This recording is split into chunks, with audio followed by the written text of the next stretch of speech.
بسم الله والصلاة والسلام على رسول الله. مرحبا بكم في جربتها قبلك. اليوم جبت لكم وصفة تحلية سهلة وسريعة تجمع بين قاعدة المادلين بذوق القهوة وكريمة لذيذة بنكهة البندق والكابتشينو. النتيجة رائعة وتليق بالتقديم في أي مناسبة.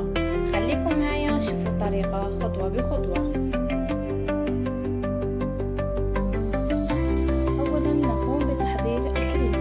لدينا كوب من الكريمة السائلة مع ملعقة ونصف من السكر وملعقة صغيرة بودرة شانتيه.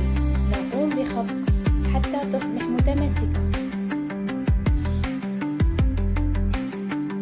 الآن نحضر الكابتشينو. لدينا ملعقتين صغيرتين من قهوة سريعة الذوبان ونصف ملعقة من السكر وماء ساخن ونقوم بالخفق. الآن نقوم بتقسيم الكريمة إلى جزئين. الجزء الأول أضيف له ملعقتين كبيرتين من كريمة البندق وأمزج جيدا.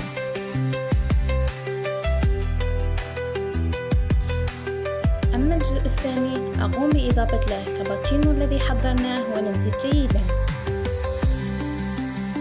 الآن نحضر الطبقة الأولى. لدينا مادلين بذوق القهوة. أقوم بتفتيته.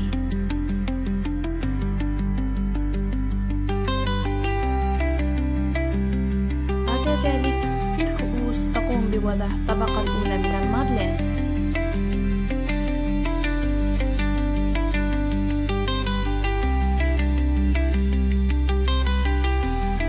ثم نضع طبقة من كريمة البندق.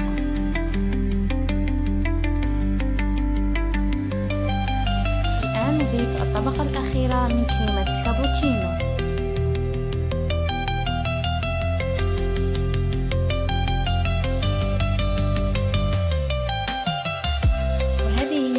بعدما زيناه بالشكورة المبشورة والبندق ثم تركنا في الثلاجة لمدة ساعتين قبل التقديم.